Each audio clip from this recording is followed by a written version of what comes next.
Hello everyone, my name is Dewey and welcome back to the Exile Survival Guide. I hope you're having a good day. Today we're going into the Mud Burrow. We're hunting the Devourer. When we beat him, we get our first support gem. Support gems are game changers. By the end of this episode, you'll know how they work. You'll have your first one ready to go. Let's get started. Before we head into the Mud Burrow, let's look at our inventory really quickly. I have 3 unidentified items from Clearfell. I need to identify them to see their stats. We picked these up previously when we defeated Beira. We can see that these are unidentified because of this line right here, and we can't see any of the stats for this item. So in order for us to identify this item, we need to use Scroll of Wisdom. We can right click this item here and you'll see that we've picked up the Scroll of Wisdom on the tip of our cursor here. And then we can left click on the item that we want to identify, and as we can see now the item stat has been revealed to us. We can do the same thing here with the other 2, but it's a bit annoying every single time if we have to right click the Scroll of Wisdom and then left click each item individually. So before we apply the Scroll of Wisdom to each of the individual items, what we can do is actually hold Shift on our keyboard and then left click, and you'll see that the Scroll of Wisdom now doesn't disappear from my cursor anymore. So now I could repeat the same action or repeatedly apply this to the lazuli ring here without having to go back and right click the Scroll of Wisdom again. Now let's see what we have here. We got ourselves a Simmering Lesser Life Flask of the Apprentice, which has 22% of recovery applied instantly and 17% reduced charges per use. Anytime we see this stat here, recovery applied instantly, especially on health pot, that's a really good stat line that we want to prioritize for our health flask. The reason being, normally when we apply a health flask, we recover a certain amount of life over a certain amount of time. Now this could be quite deadly because it takes about 3 seconds for us to receive or recover 50 life. Imagine if 50% of this recovery amount is applied instantly. We immediately receive 25 life to our total life pool. That could be the difference between life and death, especially if we're playing in hardcore, for example, or in sticky tight situations. So this is certainly an upgrade for us. And then for the ring, it is 100% an upgrade simply because we currently do not have any at the moment.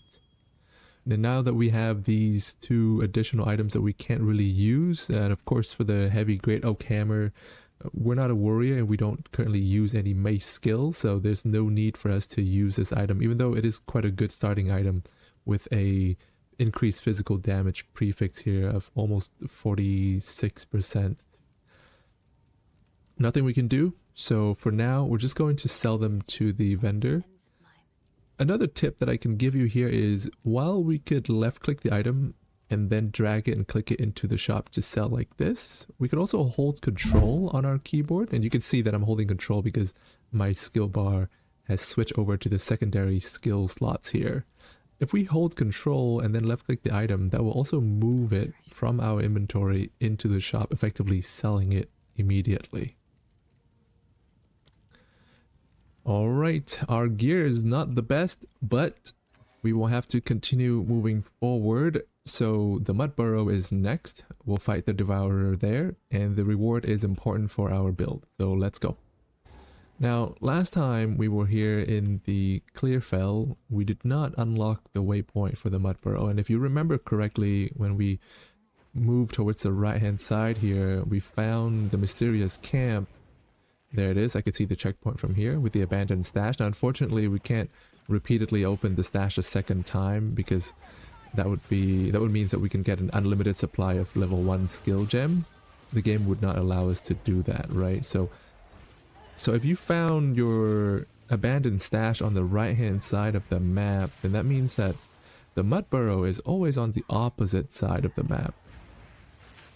So for us here, it's going to be on the northeast side.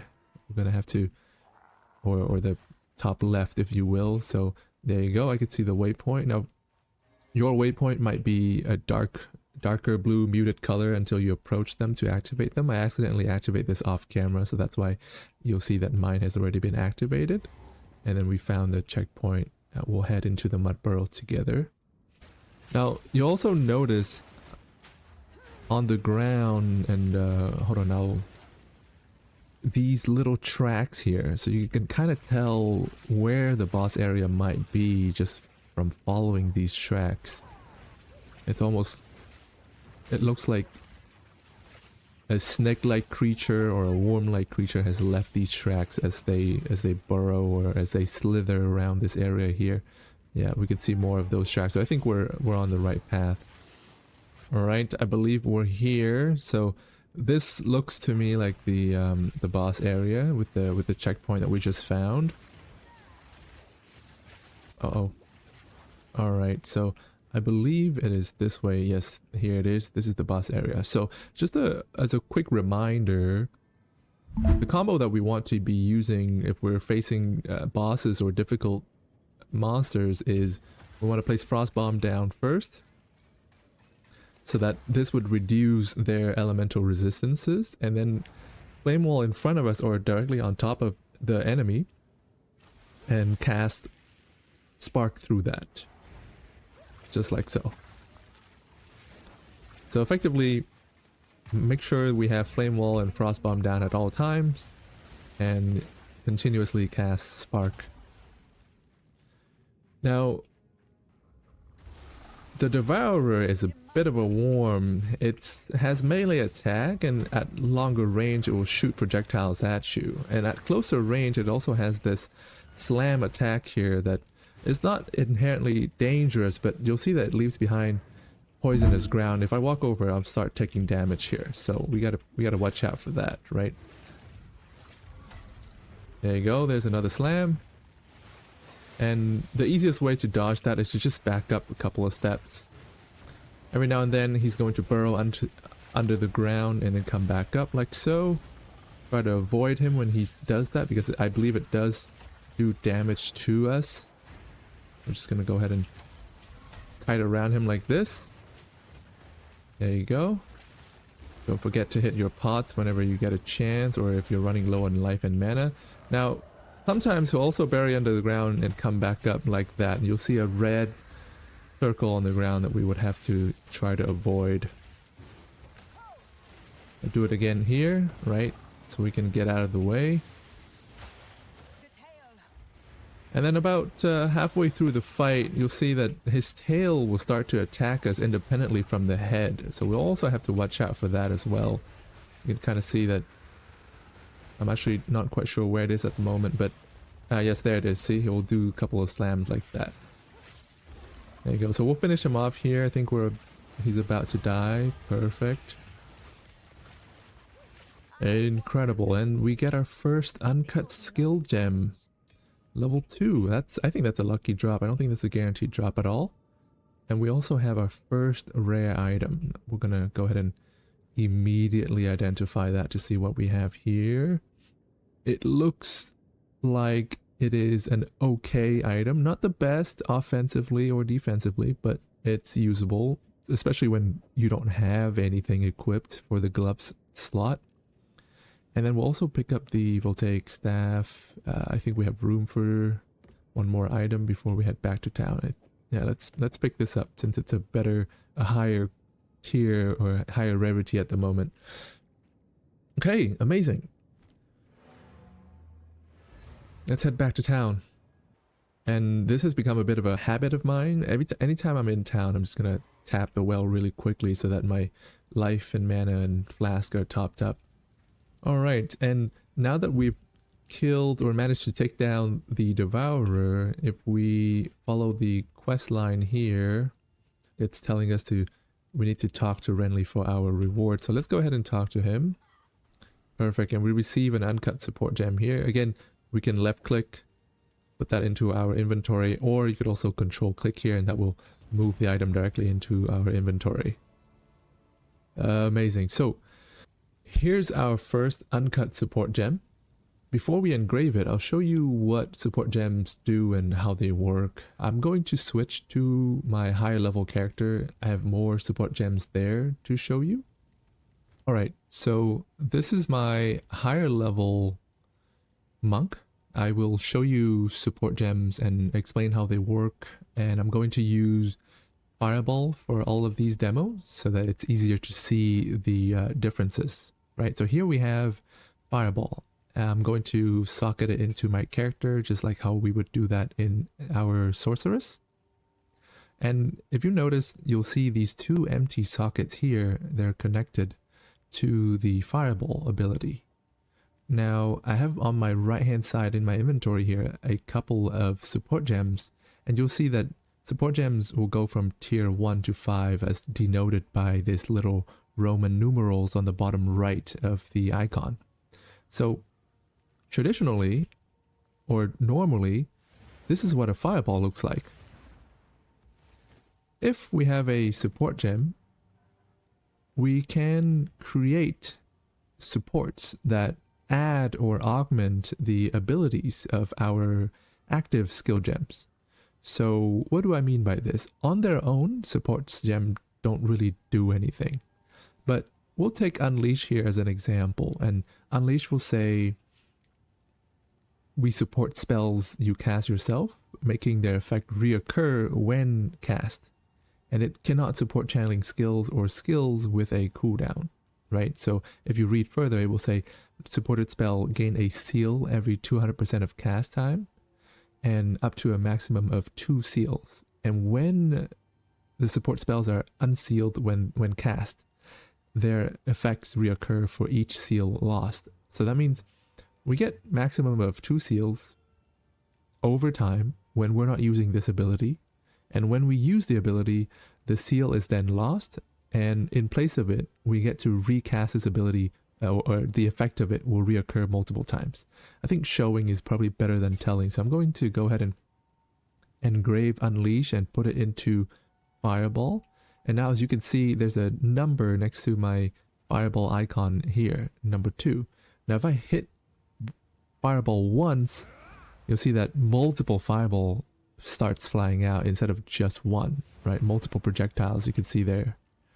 Now, the interesting thing is we can stack the effects of these support gems onto our active skills. If we select Fireball again, and this time we'll say, let's try multi-shot, right? So previously, Fireball only fire 1 projectile. With Unleash, that reoccurs twice again, so now we fire 3 projectiles.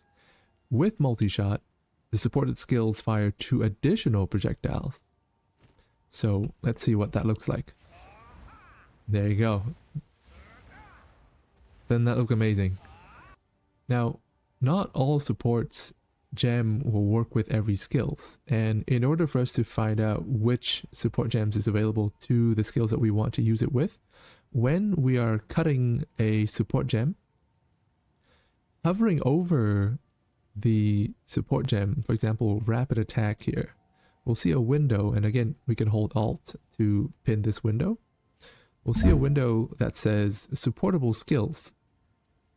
So we'll see here that rapid attack can only be used with these abilities that I have on this character, but I can't use them with the other abilities here that I also have on my character, but they will not receive the benefit of rapid attack. And in fact, I don't think the game will allow us to use rapid attack with them to begin with, right? So that's how we could find out whether or not we can use the support gem with the skills that we want.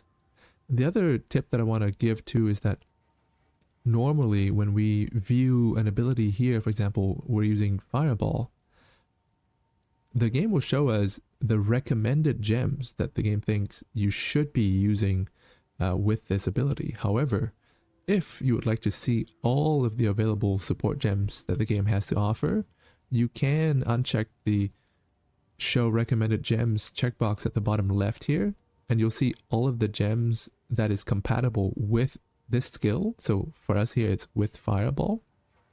And if you want to see all gems available in the entire game, you can click on this all gems button at the bottom left, right? So there you go. There's quite a lot. And as I mentioned before, support gems go from tier 1 to 5. And since this is a higher level character, I have a level 5 here. And that gives us access to every supports gem available in the game. However, in our main character for the Exile Survival Guide, we only have a level 1 support gem, so we'll only have access to these at the moment. So if you see these grayed out and in your screen and you know, not on mine, don't be confused. That's the reason why. We will get access to higher tier gems later down the line that we will be able to use to cut higher tier supports. Alright, now you know how support gems work. So just to recap, they must be linked to your skill gems. They come in 5 tiers, 1 through 5. You can stack multiple supports on one skill, and you can check the compatibility before using them. They also increase the mana cost, some of them do, and they make your character much stronger. So here we're back at our main character, and let's go ahead and socket our first support. So we'll see the uncut support gem level 1 here. We can right click that to open the gem cutting for support gems panel. And we want to select Spark. And what we'll do is we're going to uncheck the show recommended gems right here. And we'll see that, as I mentioned before, only level 1 gems are available to us. So from here, we're going to select Controlled Destruction. The reason for this is because this spell probably gives us the most amount of damage bonus. It says that supported spells deal 25% more hit damage.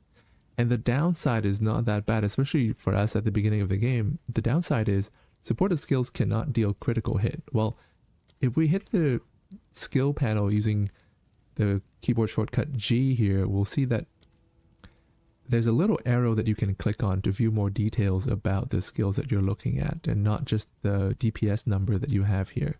You'll see that the critical hit chance for Spark is only 9%, and the critical damage bonus is 100%. So effectively, we do 2 times more damage every 1 out of 10 shots of Spark. It's not really worth it, right? It doesn't really affect us a whole lot. So that's the reason why I think running Controlled Destruction at the beginning phases of the game is not that big of a deal. Alright, so it looks like our characters is getting stronger every episode. Support gems is going to play a big part in that, and this is what makes Path of Exile's character building so deep and fun. I think that will be a wrap for this episode. Join me in the next one, where we will head deeper into the Growwood. We'll fight Ariadne, an optional boss, but she drops our second support gem. We'll also keep pushing the main story questline forward. That's the end of this episode of the Exile Survival Guide. You learned what support gems are, you learned how they work, you learned why they're important, and now you have your first one socketed. Next episode, we'll get our second support gem and make our build even stronger. So thank you for watching. My name has been Dewey. Leave a like if you enjoyed this video and subscribe if you want more. I'll see you all soon. Take care and bye for now.